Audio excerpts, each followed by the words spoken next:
Olá, alunos, eu sou o professor Manacias e nossa aula de hoje é sobre ciências.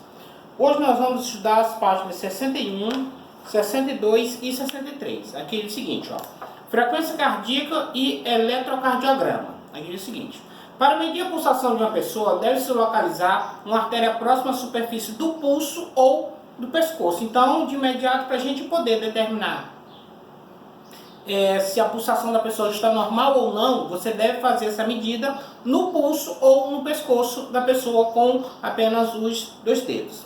Diz o seguinte, a pulsação indica a frequência cardíaca, ou seja, o número de batimento do coração a cada minuto.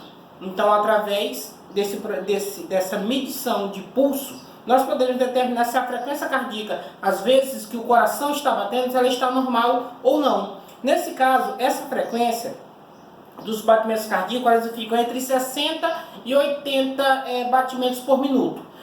Por exemplo, em crianças, esse batimento cardíaco vai ser um pouco maior. E já em idosos, esse batimento cardíaco já vai ser um pouco menor, tá certo?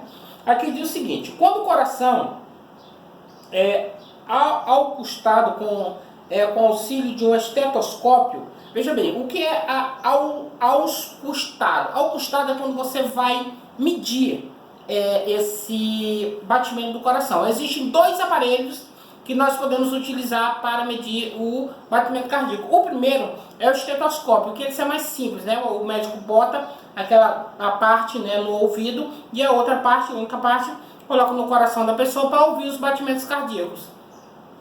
Nesse momento, ele vai poder determinar se o coração está batendo adequadamente ou se ele estiver fazendo algum barulho característico estranho, né, que pode determinar se a pessoa está tendo algum problema no coração ou não. O outro aparelho muito usado é o eletrocardiograma. Só que o eletrocardiograma ele é um equipamento mais complicado, é um equipamento eletrônico. No caso, a pessoa é colocada em aparelhos e vai aparecer num painel ou até mesmo escrito em um papel a quantidade de vezes que seu coração bate. Por exemplo, toda vez que o coração bate, ele faz um risco para cima.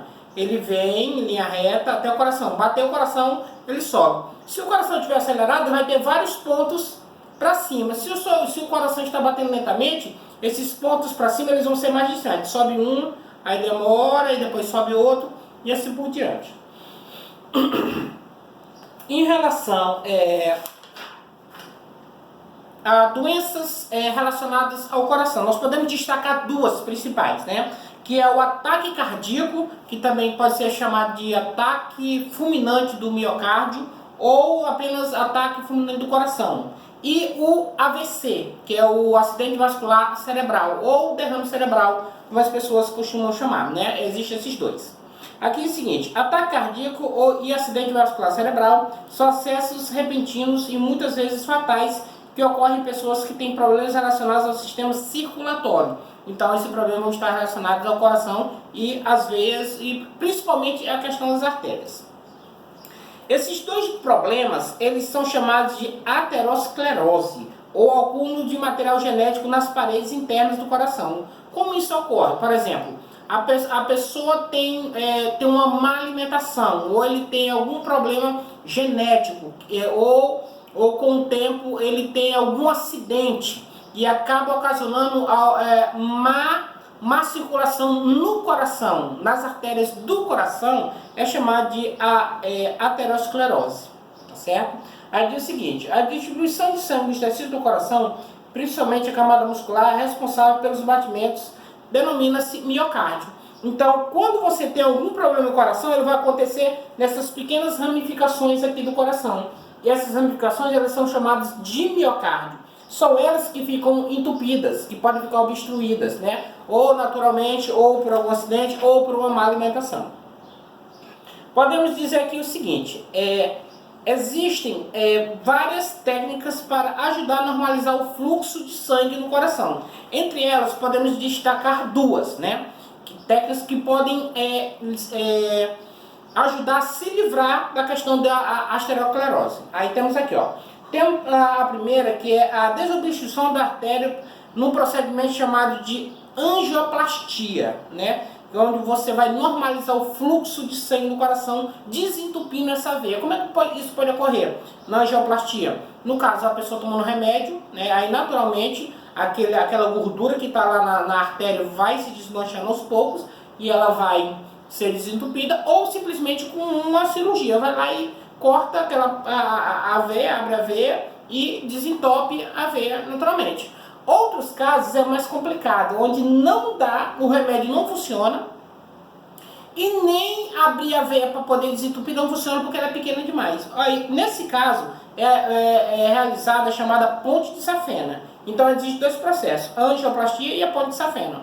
No caso da ponte de safena, no caso a pessoa, ele faz por exemplo, essa parte está comprometida, não está passando, não está deixando passar o sangue. Então ele corta uma veia de outra parte do corpo, tira uma parte e faz uma ligação daqui até a outra parte, aonde inicia uma parte que não está obstruída e a outra parte faz a ligação para onde não está obstruído. E essa parte que está obstruída aqui, ela vai se desentupir normalmente, porque ela existe pequenas ramificações e ela não vai sofrer muita pressão. Então, ou ela vai ficar quase inoperante, ou ela basicamente vai desentupir sozinha, porque não vai ter mais pressão. Porque o sangue, em vez de passar direto por aqui, vai passar por aqui, vai dar uma volta para poder circular normalmente no coração, tá certo? Aí nós temos aqui o seguinte, né? Às vezes, a hipertensão e outros problemas podem provocar o rompimento da artéria do cérebro. Haverá hemorragia, no caso, vazamento de sangue no cérebro. No caso, seria o acidente vascular cerebral hemorrágico, também chamado de derrame cerebral ou AVC, isquêmico ou hemorrágico.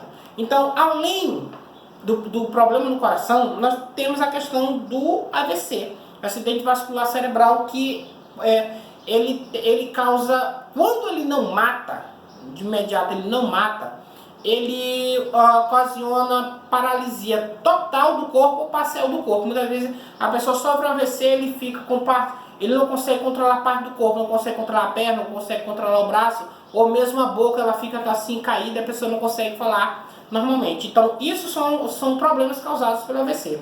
E o principal causa do AVC são as seguintes: ou a pessoa, digamos, nasce com algum problema no coração, e aí com o tempo ele vai se agravar, ou o principal, que é a questão da má alimentação, né? Então, no caso, o que é que difere o AVC do ataque cardíaco fulminante? É porque o ataque cardíaco fulminante é na artéria do coração, e no caso do AVC é o entupimento numa artéria que vai do coração para o cérebro, né? E esse entupimento faz com que o sangue não circule corretamente no cérebro, que falte oxigênio no cérebro, e a pessoa acaba ocasionando esse tipo de dano cerebral, né? Que se reflete no corpo da pessoa.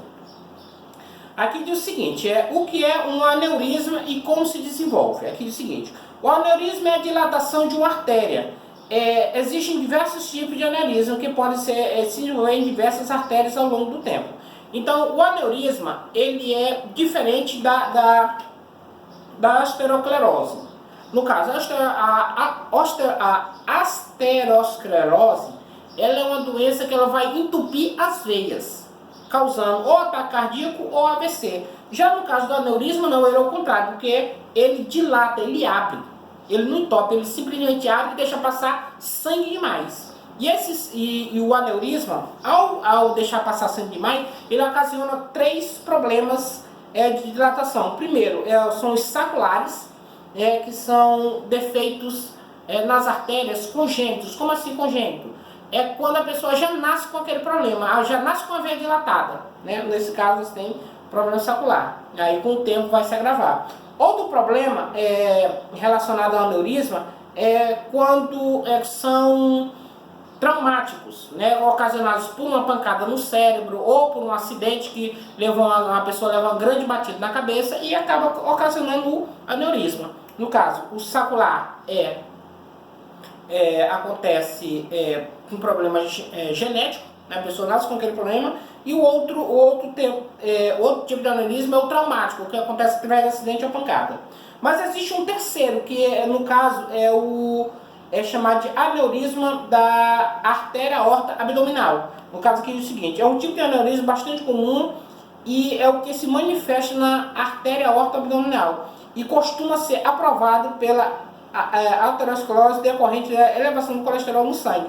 Então, nesse caso do aneurisma da artéria aorta abdominal, que é no caso aqui, esse aneurisma, ele abre e deixa o fluxo de sangue passar, ele também pode ser causado pela questão de uma decorrência da osteosclerose. Primeiro a veia está entupida, aí de repente o fluxo do sangue faz que ela desentupa de uma vez, desentupa de uma vez. Então o grande fluxo de sangue vai passar de uma única vez, então isso vai causar um aneurisma, uma dilatação da artéria abdominal, tá certo? Então podemos dizer que existem 3 tipos de aneurisma: o secular, que é genético, o traumático, né, que é do acidente, e a artéria aorta abdominal, que é quando já vem a artéria desentope de uma vez, tá certo?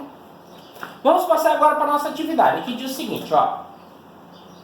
Primeira questão: aonde é medida a pulsação humana? Tá fácil, né? Os 2 locais. Aí nós temos o que a pulsação mede e qual essa medida. Também tá fácil lá no texto e a medida tá lá normalzinha.